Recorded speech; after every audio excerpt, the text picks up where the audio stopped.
आप सभी का अपना गदर हरियाणा में स्वागत।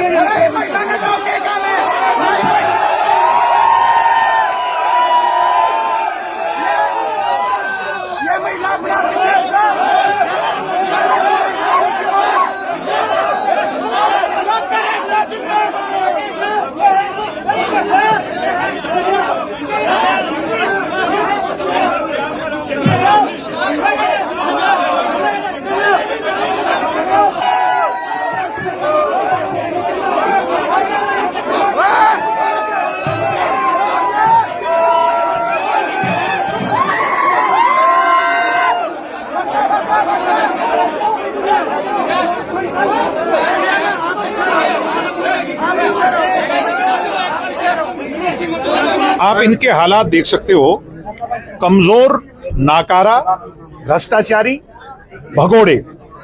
ये है बीजेपी और उसके एजेंट्स के आज हरियाणा में हालात। जनता के, स्टूडेंट्स के, विश्वविद्यालयों में अगर ये जवाब नहीं दे सकते तो इस कुर्सियों पे क्यों बैठे?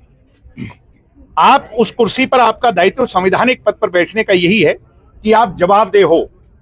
अगर हम स्टूडेंट्स, विद्यार्थी इनसे जवाब मांगने आए हैं, ये यहां से कुर्सियां छोड़कर भागने पर मजबूर हैं, तो इनके मन में कितना बड़ा चोर है। इस यूनिवर्सिटी की बदहाली, इस यूनिवर्सिटी में हो रहे अत्याचार, जातिवाद, लूट और आरएसएस का एजेंडे पर जो यूनिवर्सिटी को चलाने का काम है, वो हम नहीं होने देंगे। ना आज होने देंगे, ना कल होने देंगे। और मैं फिर कह रहा हूं कि ये सारी यूनिवर्सिटियों के वीसी कान खोल करके सुन लें, जो आप हमारे लोगों को जातिवाद पर और चीजों पर टारगेट करने में लगे हुए हो, आपके आंखों में आंख मिला के जवाब पूछेंगे, मांगेंगे, और जवाब आपको देना पड़ेगा। आपको भी देना पड़ेगा, और आपका आका जो अपने क्या नाम है, नायब सिंह सैनी जी, उसको भी देना पड़ेगा। और हम बहुत जल्द पूरा प्रतिनिधिमंडल जो है वो जाकर के गवर्नर साहब से भी, जो इनके भी मुखिया हैं, यूनिवर्सिटी के असली मालिक हैं, उनसे भी जाकर के मिलेंगे और यहाँ के सारे कारगुजारियां उनको बताएंगे। एक आखिरी फैसला आपकी तरफ से क्या किया गया? कितने दिन का समय? 27 तारीख को। ये मैंने नहीं किया, यूनिवर्सिटी के सारे विद्यार्थियों ने फैसला किया है, क्योंकि अब खाली दरवाजा तोड़ने से कोई फायदा नहीं। दरवाजा तोड़ भी देंगे तो अंदर चले जाएंगे, अंदर वो नहीं आएगा तो ज्यादा से ज्यादा क्या है, गिरफ्तारी हो जाएगी। दरवाजा खोल तो दिया था आज आपने? दरवाजा तो हम सारे इनको, इनके कारगुजारियों का सारा खोलेंगे, और जो अंदर इनके सारे पाप छिपे हुए हैं, जो पाप का घड़ा भर करके ओवरफ्लो हो गया है, वो जनता के सामने लाने का काम करेंगे। हम इससे क्या मांग रही थी छात्रों की? मैं तो जाने को तैयार था, मगर अंदर किससे बात करें? टेबल से और कुर्सी से तो बात हो नहीं सकती।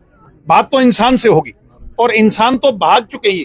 मैं ये कह रहा हूं, यहाँ यानी यूनिवर्सिटी से भी भाग चुके हैं। पिछले दरवाजे से भाग गए जी। छात्रों की क्या मांग? ये पता तो आपको भी तो है कि वो भागे हुए हैं। दिग्विजय, छात्रों की क्या मांग है? छात्रों की बड़ी मांग, सबसे बड़ी मांग है कि हरियाणा में चुनाव होने चाहिए, डेमोक्रेसी की बहाली होनी चाहिए।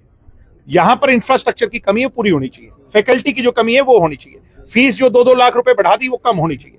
गर्ल्स हॉस्टल की सुविधा को सुधारना चाहिए। बहुत सारी मांगे हैं, मांगों का मेमोरेंडम है। मेमोरेंडम 27 तारीख को लेकर के इसको समझाने का, बताने का और इससे जवाब मांगने का। बीच में अभी धक्का मुक्की जिस दौरान जो है महिला पुलिस पे नजर आई, मुझे ये अचंभा हो रहा है कि कितनी गहरी सोच है, षड्यंत्र है इन लोगों का, कि जब यहाँ पर कोई भी गर्ल्स आपको नजर आ रही है, कोई गर्ल्स है क्या हमारे साथ? क्योंकि इस तरह के आंदोलनों में ये आवाज जो है हमें मजबूती से उठानी है, मगर उसको कैसे बदनाम किया जाए, महिला पुलिस को बीच में। बल्कि हमने महिलाओं, अपनी बहनों के आगे हाथ जोड़े कि इनके चक्कर में मत पड़ो। ये इस कॉन्फ्लिक्ट को पैदा करना चाहते हैं कि यहां महिलाओं के साथ छेड़खानी हुई। मैंने हाथ जोड़ करके उन्हें पीछे करने का रिक्वेस्ट किया कि जो पुलिस है, जो मेल पुलिस है, वो हमारे से बात करे। यानी ये बहुत कमजोर लोग हैं। मैं तो इनकी आज इस शरारत को देख करके अचंभा मान रहा हूं। हमें आगे से और प्रिपेयर्ड होना पड़ेगा। एक रहो, एक रहो।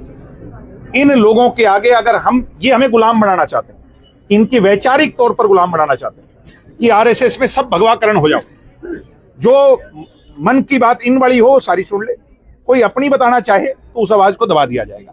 इस हिंदूवादी राइट विंग एक्सट्रीमिस्ट एजेंडे पे हम यूनिवर्सिटियों को नहीं चलने देंगे। आरएसएस का दलाल मुर्दाबाद, मुर्दाबाद, मुर्दाबाद। आरएसएस का दलाल मुर्दाबाद, मुर्दाबाद।